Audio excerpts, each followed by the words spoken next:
Vamos então para o nosso segundo encontro para falar sobre o procedimento comum ordinário. Vimos lá no primeiro vídeo em linhas gerais, se você não viu, volte para assistir, que é importante. E lá eu falei para vocês que eu já tinha dado um spoiler, que o procedimento comum ordinário vai se dar no caso de PPL, cuja pena seja igual ou superior a 4 anos. Não foi isso que nós falamos lá? Ok, vamos agora então entrar especificamente no procedimento comum ordinário. Vimos também que ele tem aplicação subsidiária, não é isso? Então, se o código for silente, se o Código de Processo Penal, nosso CPP, for silente, vamos aplicar o procedimento comum ordinário. Ou seja, tanto quando o código disser que é comum ordinário, quanto quando ele for silente, vai se dar de forma do procedimento comum ordinário, desde que preenchidos esses pré-requisitos aqui, ok? Vamos começar com a denúncia. A denúncia é muito importante, né? A denúncia é muito importante. Nas cadeiras anteriores, nós vimos que temos o fato, não é? O fato aconteceu. Antes do fato, temos a norma, e aí depois o fato que aconteceu, que coincide com a conduta que estava descrita na norma. E aí vamos ter instauração de um inquérito policial em regra. E depois de todos os pré-requisitos do inquérito policial, teremos o quê? A denúncia.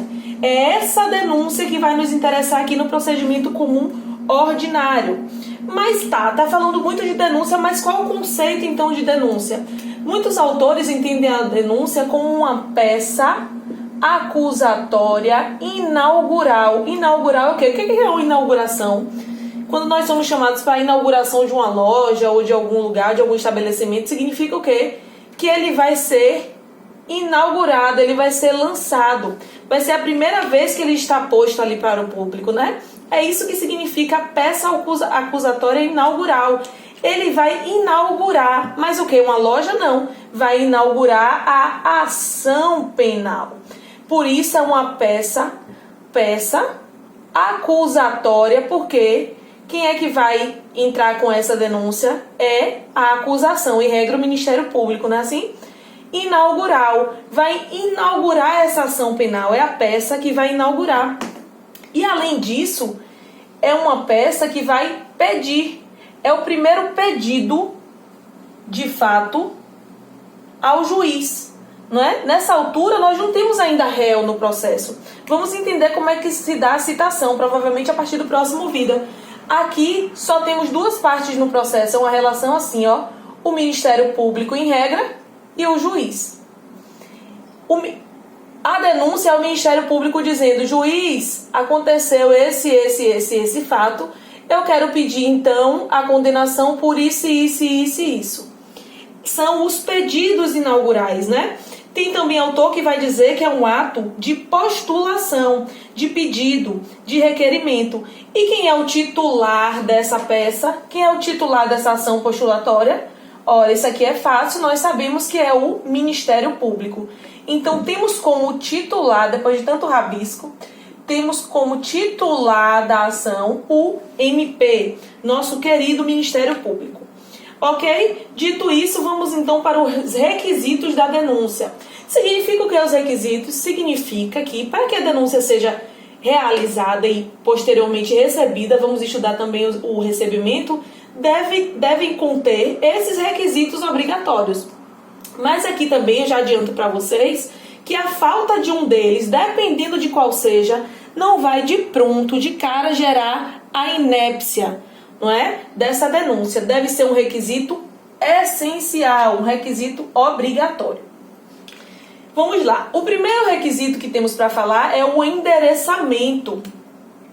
Quando vocês vão escrever uma carta, a carta já entrou em desuso, né? Mas se porventura vocês fossem escrever uma carta ou um e-mail que seja, você tem que dizer para quem. Para quem é que você está enviando aquele e-mail, não é assim? Lá o destinatário, o endereçamento é isso. É o juízo, é dizer o juízo a que se destina essa denúncia. Não é? A indicação do juízo competente. Antes do código do CPC de 2015, trazia que era para o endereçamento se dirigir ao juiz. Hoje nós temos a ideia de que não, se dirige ao juízo, ok? O juízo competente para aquela denúncia específica. Regras de competência a gente já estudou também. Ok. Segundo requisito, qualificação. Isso aqui é muito importante. A qualificação é falar quem é. Aqui é para quem e para quem é o endereçamento. E a qualificação é de quem estamos falando. Quem é esse acusado? Indicar, individualizar quem é esse acusado. Aí vocês podem estar se perguntando, ok, mas tem casos em que o Ministério Público não sabe exatamente o nome, o CPF, o endereço, não sabe exatamente quem é essa pessoa no sentido de dados completos. E aí não vai ter denúncia? Não. Senão seria muito fácil. A qualificação significa que vai ter uma individualização, seja com todos os dados, nome, sobrenome, CPF, endereço, ou seja com as características que o Ministério Público dispuser naquele momento. Então, é conhecido como manco, mora na região da localidade tal. Isso seria qualificação, desde que consiga individualizar. Então, aqui, na qualificação, nós temos um daqueles requisitos que eu falei que é imprescindível. Imprescindível, vamos botar até um asteriscozinho aqui, que é para vocês entenderem que a qualificação é imprescindível. Agora, a qualificação é imprescindível. Não é imprescindível que você saiba precisamente o nome, sobrenome, mas a individualização sim é imprescindível. Isso aqui nós encontramos no artigo 259 do CPP. Pode dar uma lidinha aí se ficar alguma dúvida. Ok? Próximo requisito, narração circunstanciada dos fatos. É uma narração, mas precisa ser uma narração minuciosa, uma narração detalhada, portanto, uma narração circunstanciada dos fatos. Por que tem que ser tão detalhado assim? Isso aqui também é muito importante. Por que tem que ser tão detalhado? Porque a acusação vai se defender desses fatos aqui descritos na denúncia. Então, precisa ser uma narração detalhada, circunstanciada. Como assim? Indicação de tempo, quando foi que aconteceu, indicação do modus operandi, ou seja, como foi que a pessoa fez, qual o lugar em que aconteceu, o lugar específico, qual foi o instrumento utilizado e de todas as especificidades que o caso concreto dispor, certo? Narração, portanto, circunstanciada desses fatos. Próximo requisito, qualificação jurídica penal. Esse aqui é um requisito essencial? Não. Vocês vão entender por quê. Qualificação jurídica penal é dizer qual é o artigo em que a conduta que o agente praticou se insere, vai incidir. Exemplo, artigo 157. É dizer, ó, eu botei o endereçamento, qualifiquei, narrei e falei que essa conduta praticada está prevista no artigo tal. Só que vocês já sabem também que nós temos um brocado no direito que diz: dê-me o fato que eu lhe dou o direito. Ou seja, o juiz sabe o direito. O juiz já estudou, ele sabe qual é o artigo que se aplica. De modo que é requisito da denúncia falar a qualificação jurídica do pedido, mas não é imprescindível, porque se deixar de colocar lá, não vai ter prejuízo, porque o juiz sabe. Só há prejuízo, só há nulidade se houver prejuízo. Então, não vai ser considerada inapta essa denúncia, não vai ser causa de inépcia da denúncia, se não vier a qualificação jurídica do pedido, ou se, por exemplo, o Ministério Público se equivocar ao indicar o artigo. Não é isso? O juiz sabe. O juiz sabe. Outra coisa, sobre a narração, quem é que faz essa narração? O promotor. A gente sabe disso, né? Porque o Ministério Público é o titular da denúncia. Ok. Superado isso, vamos para o próximo requisito. Pedido de citação e de condenação. O Ministério Público vai pedir a citação porque nós vamos estudar bem detalhadamente a citação, não se preocupem, mas a citação é um convite ao réu, não é? Para se defender e se informar. O réu vai ficar ciente do processo, disso tudo aqui que está acontecendo, a partir da citação. Então, o Ministério Público vai pedir que o juiz cite o réu para ficar ciente e ter a possibilidade de defesa. E, além do pedido de citação, ele vai pedir também a condenação. Pedir a condenação porque é a razão da denúncia. A condenação é a razão da denúncia. O Ministério Público está denunciando para que o réu seja condenado. Então, esse é o sentido. Esse pedido de citação e de condenação também é importantíssimo.